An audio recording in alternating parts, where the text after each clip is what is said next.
And welcome back to the channel, everybody. Today's video is going to be a sight reading session. They just recently released the information on the Scythe. I think it's Scythe. Correct me if I'm wrong in the comments, folks. This will be a ship for the Grand Inquisitor.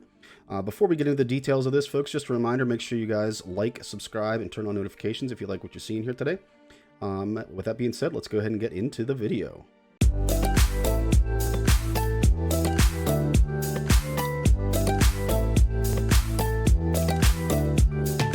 Alright, so we're going ahead and taking a look at the details of this. So they tell us a little bit here. It's a dark side ship.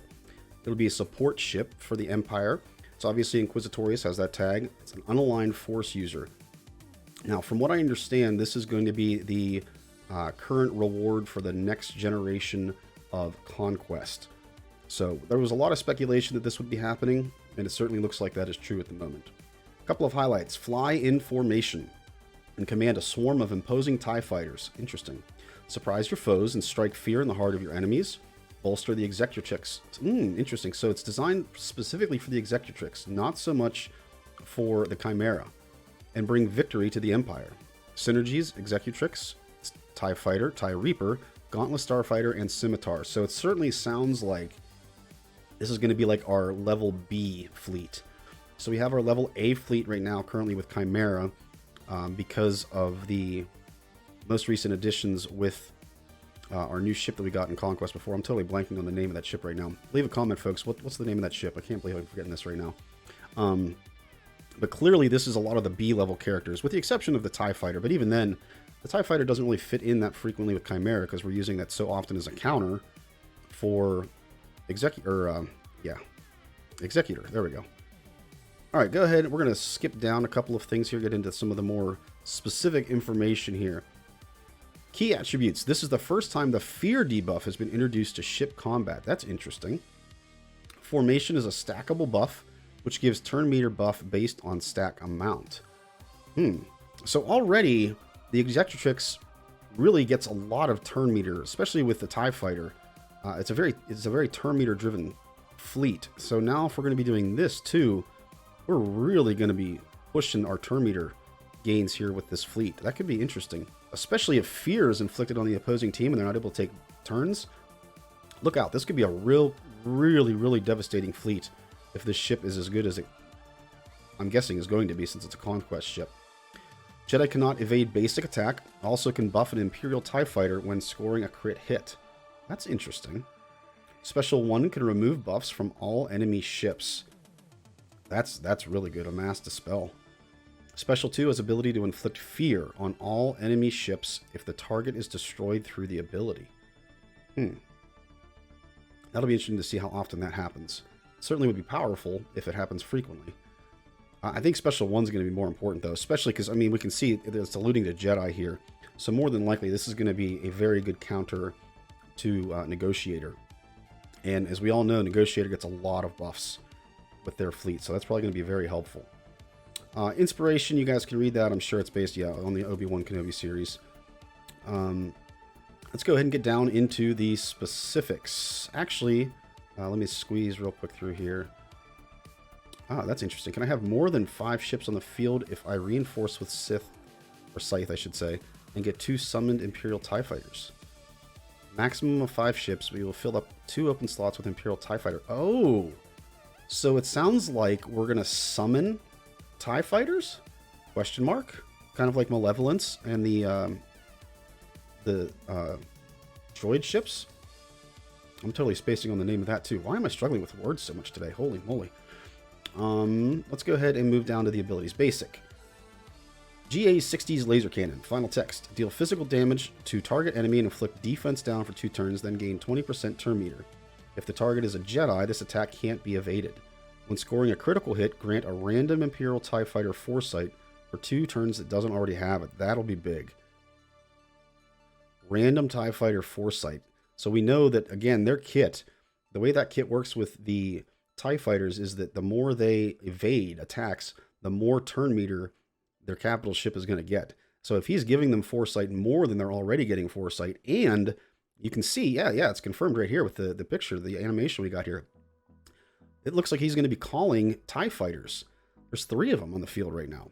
So if you've got this many TIE fighters and they're all getting foresight, that's just going to be a massive turn meter train for Executrix. Holy cow, that the Executrix Ultimate is going to be getting activated way more frequently now. I'm interested to see how this will work with non-Jedi teams, like Rebels, for instance.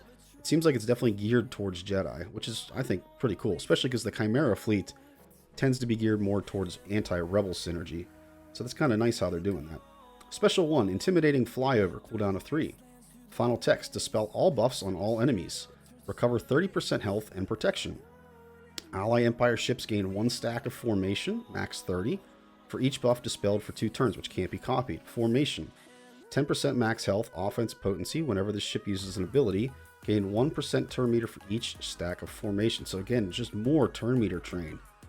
The other stuff is, I mean, it's not bad, but really the turn meter train is what it's going to come down to. But again, also the fact that it's a dispel all buffs on all enemies, recover 30% health protection, that's a really good special. That's really good. Special 2, Predatory Instincts, cooldown of 3. Final text, target ally recovers 50% health, gains protection up for 2 turns when Scythe uses GA60's laser cannon against target enemy. Then uses. This attack has 75% critical chance this turn if the target is debuffed. If this attack scores a critical hit, inflict fear on target enemy for 1 turn. So there it is. That's one of the biggest ways that you can get fear. That's not as difficult to activate as I thought it was going to be from the initial intro they gave us. Which can't be copied, dispelled, or da-da-da-da-da-da. We all know about that. Can't be evaded by Jedis. That's a big one there. If this attack defeats the target enemy and the allied capital ship is Executrix, target ally gains foresight for 2 turns and inflict all enemies with fear for 1 turn, which can't be copied, dispelled, or evaded. Man, okay, so that makes more sense. So it's going to frequently cause the opponent to get fear, especially if they're Jedi enemies. But it also has the potential, if you're under Executrix, to get foresight as well as all enemies getting fear. So that could be very good depending on the situation you're in. Unique 1, 2 moves ahead. Final text, Allied Empire ships gain 20% max health and offense and 10 speed. So just some basic buffs essentially. The 10 speed doesn't hurt. If the enemy capital ship is a Jedi, Allied Empire ships gain an additional 70% max health. That's pretty significant.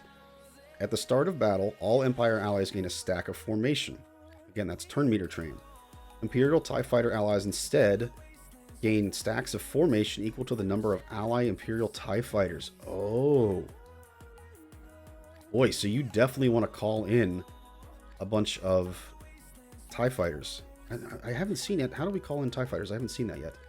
These stacks can't be copied, dispelled, or prevented and are removed at the end of the battle or when Scythe is defeated. If the ally capital ship is Executrix, at the start of battle, there it is. At the start of battle, summon 2 crewless Imperial TIE Fighters. At the start of battle, holy cow. And while an ally Imperial TIE Fighter has foresight, they are also marked. Holy smokes. That is huge. So you start the battle literally with a 5-on-3 advantage, as long as you're under Executrix. As long as they have foresight, which I'm pretty sure, correct me if I'm wrong, folks, they all get foresight right off the bat. They start... Oh, you know what? No, they don't. They have to use their special. That's right. Okay, but even then, that's still huge. Every time they get foresight, they're marked. So you have to attack them. You have to miss them unless you've got something that can't be evaded. And you're just going to feed loads of turn meter over to Executrix. Jeez. The first time an allied Imperial TIE Fighter defeats a ship, all allies gain 100% turn meter. Man, this is just going to be a turn meter nightmare.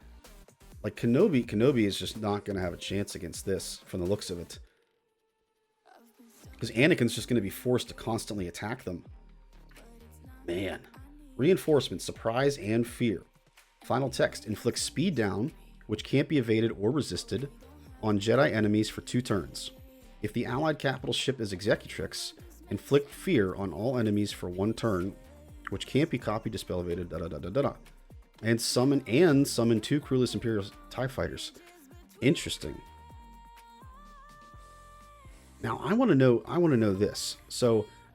So here it says, you know, if we bring him in, Okay, so if the allied capital ship is exactly, and summon 2 crewless Imperial TIE fighters. That's with him being a reinforcement. And I'm assuming that only happens when he comes in. So you summon the 2 crewless Imperial TIE fighters when you use him as a reinforcement. If you have him in the starting lineup, does that mean that you get them immediately at the beginning? And if you don't have them in the starting lineup, you don't get them in the very beginning? That's what I'm reading this as. At the start of the battle, summon 2 crewless ships. Imperial TIE fighter has 4 Scythe. So this doesn't specify that if the Scythe is in the starting lineup. So I'm intrigued if you could have Scythe in the reinforcement slot and still get 2 TIE fighters summoned at the start of the battle, just simply because you have them in the reinforcement slot. And then if you lose those 2 later on in the battle, bring Scythe back in, you get 2 more Imperial TIE fighters again. Like, how huge would that be? I don't know if I'm misreading the kit on here with that, but I mean, that's the way that I'm reading this. Let me know in the comments, folks, what you think. Maybe CG has clarified this, but the way I'm reading that, it's not super clear as to whether this is a condition based on whether he is in the starting lineup or in reinforcements or just in the team in general. Because, man, if you can get 2 at the beginning with him as a reinforcement, bring 2 more in when you reinforce with him, that is massive. Massive. Like, this fleet is just going to be otherworldly right now. Man, and you can see, why not 2 TIE fighters? That's funny. So they're just saying that, why not have more? It's okay to have more. Everyone wants more. Just like Kylo. More. All right, folks. I know this is a short video today, but we were just trying to squeeze this in since this information just got dropped here. And we wanted to get this all out to you guys as soon as possible. So, with that being said, if you guys like what you saw today, like I said, give me a like, turn on notifications, subscribe if you haven't done so already. And then, like I said, if I missed anything, I know that I was totally blanking on the name of the one ship. And if you have anything that I missed at all, folks, leave a comment. Let me know what I might have missed or what your speculations are moving forward. All right, everybody. Have a good day. Catch you next time.